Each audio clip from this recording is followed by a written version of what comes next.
आपको भी अब शेयर किया, ये सारे फीचर्स हम जान चुके हैं। इसमें अब हमें जो मेन फीचर्स जानने हैं वो है कस्टमाइजेशन। तो हम अपीयरेंस में जाएंगे, फिर हम थर्ड ऑप्शन यहाँ दिया हुआ है कस्टमाइजेशन। देखिए, ये जो कस्टमाइजेशन है मैंने पहले भी आपको बताया, ये आपकी वेबसाइट को आप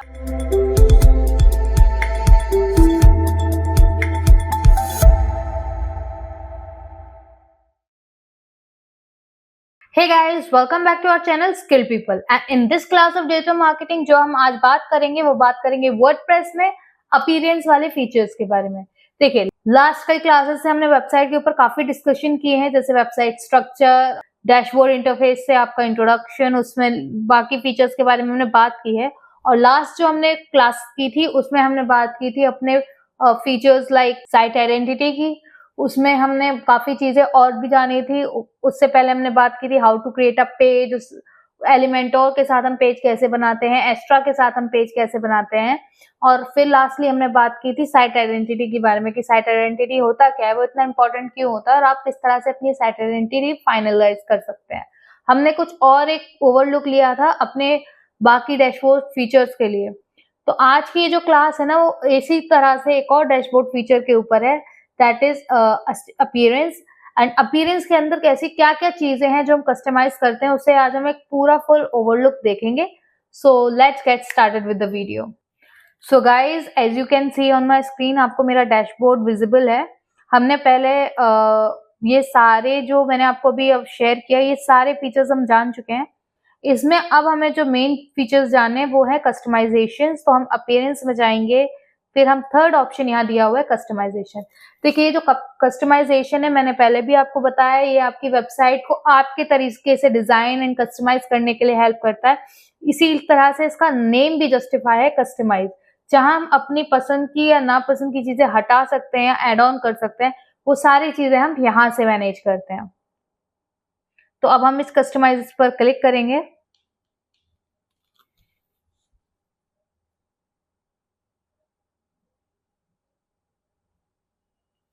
सो ये हमारे ऑप्शंस जो हैं वो कस्टमाइज के अंदर हमें प्रोवाइड किए जाते हैं, जिसमें हमने जो करा है अभी तक, जो एक्सप्लोर किया है, वो है ये ऑप्शन साइट आइडेंटिटी और मेन्यूज। ये दो ऑप्शन हम डिटेल में बात कर चुके हैं। मेन्यूज कैसे बनते हैं, मेन्यू कैसे एडजस्ट होते हैं, कौन सा मेन्यू प्राइमरी रखना है, कौन सा सेकेंडरी रखना है, ये सब मैंने आपको अपनी लास्ट क्लास में समझाया है।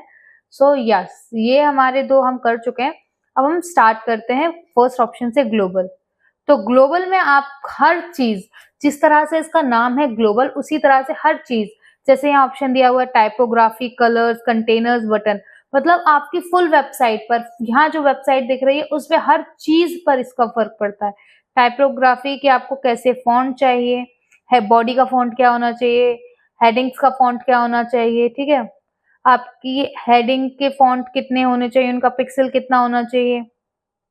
देन आपके मार्जिन्स, लाइंस के बीच में, जैसे अगर कोई लाइन यहाँ लिखी हुई है, जैसे ये दो लाइन है, तो इन दो लाइंस के बीच में ये जो है, इस गैप के बीच में कैसे मार्जिन होना चाहिए। ऐसे ही अगर इन दो लाइनों को ना समझो, इन्हें पैराग्राफ समझो, फॉर एग्जाम्पल अगर यहाँ मैं और कोई पैराग्राफ रखती हूँ तो उन दो के बीच में कैसे आपके, जैसे फॉर दीज, इस पैराग्राफ के मैं मार्जिन किसी तरह बढ़ा सकती हूँ, किस तरह कम कर सकती हूँ। आप देख रहे हो, मैं इसे डाउन पर ले गई हूँ, बिल्कुल वो ले गई हूँ, ये सब चीजें, ठीक है। अगर आपको कोई कंटेंट लिंक लगाना है तो ये आपकी globally, not for this singular page, globally आपकी पूरी वेबसाइट पर ये चीजें शो होंगी। तो ये सब चीजें होती है। देखो, अब ये मैंने जो छेड़छाड़ की है अपनी वेबसाइट से, ये जो मैंने अपनी डमी वेबसाइट के साथ ये ऊपर नीचे किया है, ये सब चीजें मैंने पब्लिश नहीं की है, तो अभी ये सेव नहीं होगी। अगर आपको कोई भी चेंज करना है, मैं हर बार ये बोलती हूँ कि उसे पब्लिश जरूर करें, वरना वो चेंज फाइनलाइज नहीं होगा और आप परेशान रहोगे। ये चेंज मैंने बस आपको एक डेमो के तौर पे दिखाया है, इसलिए मैंने इसमें कोई चेंज नहीं किया है। अब मैं इसे बैक करती हूँ, ठीक है। कलर्स या कंटेनर्स, आपको कंटेनर्स किस तरह से वेबसाइट चाहिए, वन कंटेनर चाहिए, ब्रॉड नैरो चाहिए, ठीक है, फुल विड्थ की वेबसाइट चाहिए, ठीक है, इस तरह का चाहिए, कंटेनर बॉक्स चाहिए, अनबॉक्स चाहिए। अनबॉक्स अगर मैं करती हूँ तो देखिए, अनबॉक्स में आपका content from one edge to another edge चला जाएगा, जैसे कि आपने देखा अभी ये कंटेंट यहाँ से शुरू हुआ था बॉक्स्ड में, पर अनबॉक्स में ये फुल चला गया। मतलब कोई भी बाउंड्री नहीं है, कोई भी कुछ नहीं है, आप फुल पेज की विद यूज कर रहे हो। बट अगर आप सेम यही कंटेनर बॉक्स्ड कर देते हो तो इसकी विड्थ थोड़ी नैरो हो जाएगी। देखिए जैसे कि आपने इस वक्त मेरी स्क्रीन पर देखा, ठीक है, कंटेनर की विड्थ कितनी रहेगी, नैरो कंटेनर की विड्थ कितनी रहेगी, ठीक है।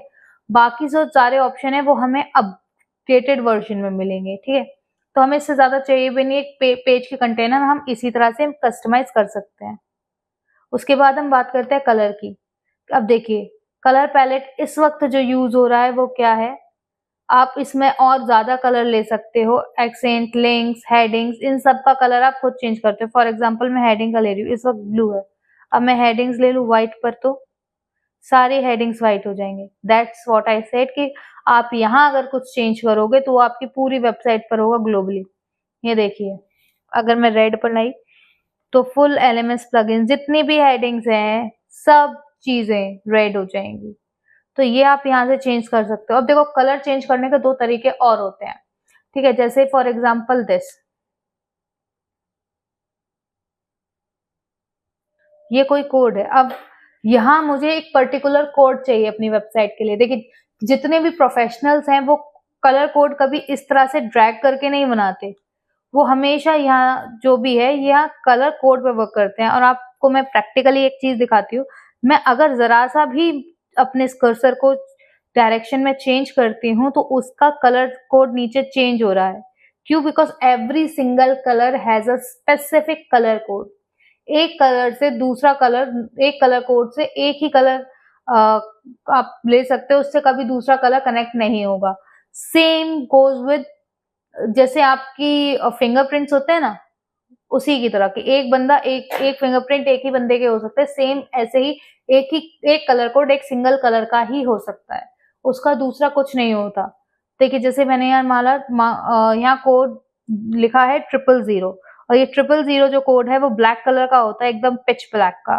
देखिए मैंने जो कलर कोड लिखा, मैंने यहाँ कुछ भी ड्रैग एंड ड्रॉप नहीं किया, बट जैसे ही मैं कलर टाइप किया ये सारी हेडिंग्स अपने आप ब्लैक हो गई। एंड इवन कुछ आप हेडिंग्स और टेक्स्ट के कलर में भी देख रहे हो, ये थोड़ा ग्रेइश में आ रहा है ब्लैक, बट ये फुल बिल्कुल पिच ब्लैक है, तो ये कलर उसके लिए है। तो हर कलर कोड आप कैसे करते हो वो यहाँ मैनेज होता है। Okay, I don't want to save this now, back.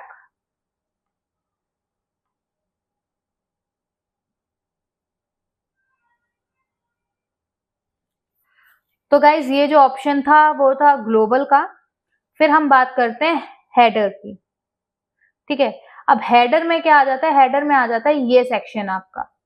ये जो सेक्शन है इसे हम हेडर कहते हैं, जहां हमारा मेन्यू टेक्निकली हम अटैच करते हैं। इसमें देखिए इसमें भी कुछ ज्यादा नहीं है। अगर हम देखिए यहाँ साइट टाइटल एंड लोगो आ रहा है, आप चेंज करना चाहते हो, रिमूव करना चाहते हो, रेटिना में रखना चाहते हो। अब रेटिना करके दिखाऊं, different logo for retina device, no, I don't want to make a different logo, मेरा लोगो सेम है, सेम ही रहेगा। बस मैं इस वेबसाइट को क्या है, अपने वेबसाइट को इतना मतलब मोबाइल ऑप्टिमाइज बनाऊंगी, मतलब डिवाइस ऑप्टिमाइज बनाऊंगी। अगर कोई लैपटॉप में खोले तो भी मेरी वेबसाइट कैसी दिखेगी, फोन में खोले तो भी मेरी वेबसाइट कैसे दिखेगी, ये सब चीजें आप यहाँ से मैनेज कर सकते हो। आपको ये सारी चीजें कैसे मैनेज की जाती है मैंने लास्ट क्लास में अपना शेयर किया है कि डिवाइस ऑप्टिमाइज आप वेबसाइट किस तरह बनाते हो। साइट का टाइटल मैंने नहीं डालना, अभी कुछ भी टैगलाइन नहीं रखनी है। यहाँ देखिए यहाँ विजिबिलिटी आ रही है, लैपटॉप पे कैसी रहेगी, टैब में कैसी रहेगी, फोन में कैसी रहेगी, सेम। अब अगर मैं डिजाइन पर चली जाऊं तो लोगों का colour, title, tagline, margin, spacing, आपके हेडर के ऊपर कितनी स्पेस रखनी है, हेडर के नीचे कितनी स्पेस रखनी है, हेडर के साइड्स में कितनी स्पेस रखनी है, ये सब चीजें आप यहाँ से मैनेज कर सकते हो। और लास्टली एक है ये बटन। बटन ये है जो हमने यहाँ लगाया हुआ है, दिस थिंग कॉल्ड बटन। अब इसमें देखिए टेक्स्ट अगर मैं चेंज करना चाहूँ तो मैं यहाँ लगा सकती हूँ, मैं यहाँ जो भी लिख रही हूँ वो आ गया ना यहाँ पर, ठीक है। अब लिंक में मैं इसमें कुछ भी लिंक लगा सकती हूँ, होम पेज का लिंक लगा सकती हूँ, अबाउट अस पेज का लिंक लगा सकती हूँ, सर्विस पेज का लिंक लगा सकती हूँ, कॉन्टेक्ट पेज का लिंक लगा सकती हूँ, ब्लॉग पेज का लिंक लगा सकती हूँ। ये कोई भी लिंक मैं यहाँ पुट कर सकती हूँ, ठीक है। और उसको मैं आपका शो कर सकती। अब देखिए यहाँ विजिबिलिटी क्या है, लैपटॉप पे क्या विजिबिलिटी है, फोन पे क्या विजिबिलिटी है, टैब को अभी हमने ऑफ कर रखा है, ठीक है। बट अगर आप चाहो तो इन सबको कर सकते हो। फिर अगेन जो भी आप चेंज कर रहे हो ये कर सकते हो आप पब्लिश ऑप्शन में।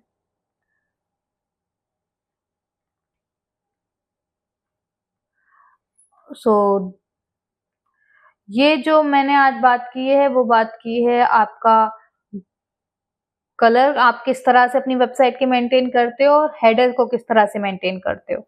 बाकी आपके जो फुटर और ये जनरल फीचर हैं, ये मैं अपनी नेक्स्ट क्लास में डिसाइड करूंगी। हम हर क्लास में स्लोली एक फीचर समझेंगे ताकि जो बिगनर्स हैं वो इस चीज को इजीली अडेप्ट कर पाए और इजीली समझ पाए। होपफुली ये लेक्चर आपके लिए इंफॉर्मेटिव रहा होगा और अगर आपको इससे रिलेटेड कोई क्वेरी है या कोई और इशू है जो आपको वेबसाइट डेवलपमेंट में फेस हो रहा है, do let us know in the comment box. हम उस चीज से रिलेटेड एक डेडिकेटेड वीडियो आपको बना कर देंगे। Until then, for more informational videos, like, share, subscribe, and obviously you know that. Hit the bell icon.